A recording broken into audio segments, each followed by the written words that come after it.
और सीएम हेमंत सोरेन को लेकर बीजेपी का बड़ा दावा। हेमंत सोरेन ने सभी विधायकों को बैठक के लिए बुलाया। निशिकांत दुबे दावा करे कल्पना सोरेन को सीएम बनाने का प्रस्ताव। ईडी के डर से सड़क मार्ग से झारखंड पहुंचेंगे सोरेन। निशिकांत दुबे ये बात कहते हुए नजर आ रहे हैं। देखिए, अभी हेमंत सोरेन मिले नहीं हैं और इस बीच अपने विधायकों को जुटाने की तमाम खबरें आ रही हैं। हेमंत सोरेन ने विधायकों को बुलाया है। निशिकांत दुबे दावा करें कि कल्पना सोरेन को सीएम बनाने के लिए अब तमाम कोशिशें की जा रही हैं। ईडी के डर से सड़क मार्ग से झारखंड पहुंचेंगे। ईडी के डर से सड़क मार्ग से पहुंचेंगे झारखंड सोरेन। निशिकांत दुबे कह रहे हैं। निशिकांत दुबे ने लिखा, ईडी के डर से सड़क मार्ग से झारखंड पहुंचेंगे सोरेन। सीएम हेमंत सोरेन को लेकर बीजेपी का बड़ा दावा। देखिए, ये ट्वीट किया हेमंत सोरेन जी ने अपने यानी झारखंड मुक्ति मोर्चा और कांग्रेस तथा सहयोगी विधायकों को रांची सामान तथा बैग के साथ बुलाया है। सूचना अनुसार कल्पना सोरेन जी को मुख्यमंत्री बनाने का प्रस्ताव मुख्यमंत्री ने सूचना दी है।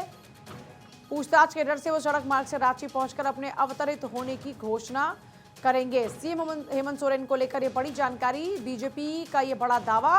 हेमंत सोरेन ने सभी विधायकों को बैठक के लिए बुलाया है और अक्षय मेरे साथ जुड़ रहे हैं। अक्षय, बिहार के बाद अब सबकी निगाहें हेमंत सोरेन पर बनी हुई है, वहां पर क्या होने वाला है। हेमंत सोरेन सभी विधायकों को बुला रहे। निशिकांत दुबे दावा करें कि अपनी पत्नी कल्पना सोरेन को मुख्यमंत्री बनाने का प्रस्ताव वो पेश करेंगे और उसी को लेकर ये पूरी जद्दोजहद। आपके पास क्या कुछ खास जानकारी इस वक्त?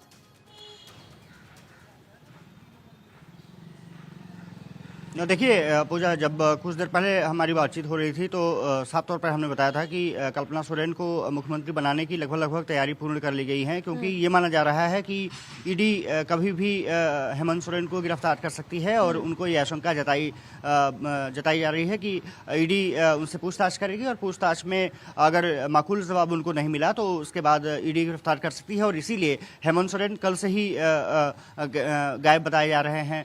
वो दिल्ली निवास पर भी नहीं थे। ईडी लगातार देर रात तक उनके निवास पर थी। उसके बाद एयरपोर्ट पर भी ईडी की टीम गई थी। चार्टर्ड जो प्लेन है वो अभी भी दिल्ली एयरपोर्ट पर है।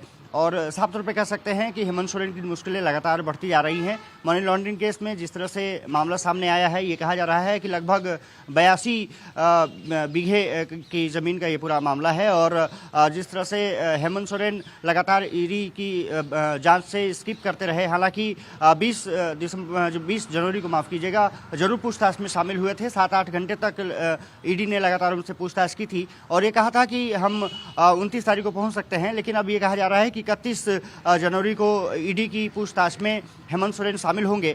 इससे पहले दिल्ली जब पहुंचे थे तो यहां पर तमाम जो वकीलों से उनकी बातचीत हुई है, मंत्रणा हुई है। कपिल सिब्बल, मनु सिंघवी से उन्होंने जानकारी हासिल की है कि उनके पास रास्ता क्या है, किस तरह से इस पूरे मसले से बाहर निकल सकते हैं। ये माना जा रहा है कि अगर ईडी उनको गिरफ्तार कर सकती है तो उससे पहले वो प्लानिंग में लगे हुए हैं कि किसी तरह से कल्पना सोरेन को मुख्यमंत्री पद पर ताजपोशी दिलाई जा सके। और इसीलिए सभी विधायकों को, चाहे वो कांग्रेस के हों चाहे हेमंत सोरेन की पार्टी के हों, सभी लोगों को यहाँ पर पहुँचने के लिए रांची कहा गया है। और ये बताया जा रहा है कि जेएमएम के सभी विधायकों को ये कहा गया है कि आपको दूसरी जगह शिफ्ट किया जाएगा, यानी कि रांची के अलावा दूसरी जगह शिफ्ट किया जा सकता है। और वहीं पर हेमंत सोरेन तमाम विधायकों से चर्चा करेंगे और उसके बाद कल्पना सोरेन को मुख्यमंत्री बनाने की वहां पर बात रख सकते हैं। पहले भी इस पर चर्चा हुई थी। जी पूजा, बहुत शुक्रिया अक्षय आपका फिलहाल पूरी जानकारी के लिए। पहले भी इस तरह की तमाम खबरें चल रही थी और इस तरह की तमाम चर्चाएं चल रही थी कि हेमंत सोरेन अपनी पत्नी को आगे कर सकते हैं और उनको मुख्यमंत्री बनाया जा सकता है। लेकिन उस दौरान में अपने पिता और अपने गुरु से आशीर्वाद लेकर उन्होंने कहा था कि वही मुख्यमंत्री बने रहेंगे। और अब तब ईडी उनसे लगातार पूछताछ कर रही है और उस बीच बीजेपी के नेताओं की तरफ से तमाम बयानबाजियां आ रही हैं, जिसमें रविशंकर प्रसाद ने कहा कि गलत करोगे तो गिरफ्तारी तो होगी ही। और ईडी ने जहां जहां कार्रवाई की है वहां पर इन नेताओं की गिरफ्तारियां हुई हैं। तो अब ऐसे में अब देखिए, हेमंत सोरेन की गिरफ्तारी हो सकती है, इसको लेकर तमाम चर्चाएं चल रही हैं। और झारखंड के मुख्यमंत्री हेमंत सोरेन की मुश्किलें बढ़ती जा रही हैं। ईडी की एक टीम सीएम हेमंत सोरेन के दिल्ली स्थित आवास पर डेरा डाली रही। ईडी की टीम कथित जमीन घोटाले से जुड़े मनी लॉन्ड्रिंग के मामले में सोरेन से पूछताछ करना चाहती है। तो देखिए, ये तमाम बड़ी खबरें इस वक्त आ रही। सीएम हेमंत सोरेन को लेकर बीजेपी का बड़ा दावा। और रांची में जेएमएम विधायकों की बैठक सर्किट हाउस में होगी। जेएमएम विधायकों की बैठक, तो खबर अभी तक मिल रही है। इस पूरे मामले को लेकर एक नया अपडेट। रांची में झारखंड मुक्ति मोर्चा विधायकों की बैठक होगी सर्किट हाउस में। ये बैठक विधायकों की होने जा रही है।